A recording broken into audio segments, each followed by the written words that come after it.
Ya, saya melihat apa yang berlaku sekarang dalam sosial, dalam politik adalah kesan daripada pembudayaan. Seperti sebelum mereka. Sebelum mereka, orang Melayu kuat dengan jati diri dari segi budaya, sastra. Tapi selepas merdeka, kita terlalu banyak terangsur mungkin kerana politik. Kebudayaan Melayu dah menjadi makin identiti semakin hilang. Kebudayaan Melayu kita boleh tengok dari segi bahasa dan sastra lah. Kalau kita tengok bahasa Melayu, dia paling asas dalam budaya Melayu. Saya tengok tidak ada kemahuan politik atau political will untuk meletakkan balik budaya bahasa Melayu ni ke tempat yang diletakkan dalam perlembagaan. Perlembagaan dalam letak tempat yang tinggi, tapi kita tidak melaksanakan sebab aspek-aspek politik tadi kita banyak betul ansur dan menjaga kepentingan-kepentingan lain selain dari hal budaya, sastra, bahasa ni. Kita tidak boleh menyalahkan birokrat, institusi dan orang awam. Orang awam hanya mengikut apa yang jadi kebiasaan di sekitar mereka. Dan saya fikir bahasa Melayu mesti dikembalikan seperti sebelum mereka. Macam mana ketika itu buku-buku sastra Melayu begitu banyak. Hampir setiap negeri ada syarikat penerbitan. Berbanding dengan sekarang buku Melayu dan bahasa Melayu berada di tempat yang rendah. Ini disebabkan oleh tolak unsur politik lah. Tolak politik yang kita tidak melihat kesan jangka panjang. Dan kalau ditanya saya masa depan bahasa Melayu, saya melihat sangat kelam lah.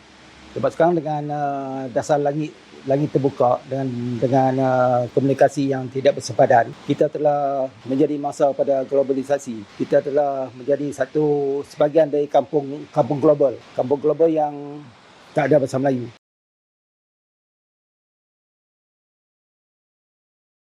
Setengah pihak menyatakan peranan yang dimainkan oleh pejuang bahasa, pejuang budaya semua ni. Saya fikir mereka dah buat apa yang termampu tapi tidak dapat melangkau batas politik. Saya tengok kepimpinan politik tidak ada kemahuan yang lebih lah untuk meletakkan benda tu di tempat yang sewajarnya dalam perlembagaan.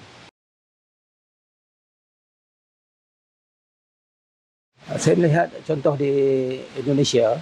Indonesia ada lebih 700 bahasa suku dan mereka boleh bersatu di bawah bahasa Indonesia. Dan bahasa Indonesia jadi bahasa ekonomi, bahasa bisnes. Dan di sana tidak menggunakan bahasa Inggeris sebagai bahasa bisnes. Menentukan nilai bisnes atau tidak bisnes atau ekonomi tidak ekonomi adalah masyarakat. Dan masyarakat itu dibentuk oleh sosial politik. Bahasa Cina misalnya ada nilai ekonomi, ada nilai komersial selain dari bahasa Inggeris. Sebab mereka telah memberi nilai itu, orang Cina.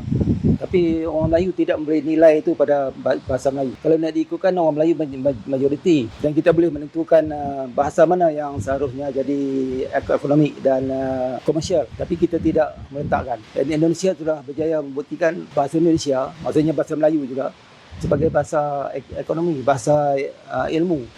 Dan kita tidak melihat satu contoh yang paling dekat. Itu kalau nak pergi jauh, kita boleh lihat Hong Kong, Korea lagi. Tapi ini yang paling dekat pun kita tak melihat.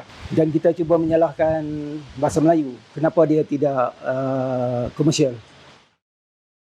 Di negara ini kita mendukung bahasa kebangsaan. Dan kebangsaan itu bukan bahasa untuk orang Melayu. Bahasa Melayu itu bahasa untuk semua kaum, untuk rakyat Malaysia.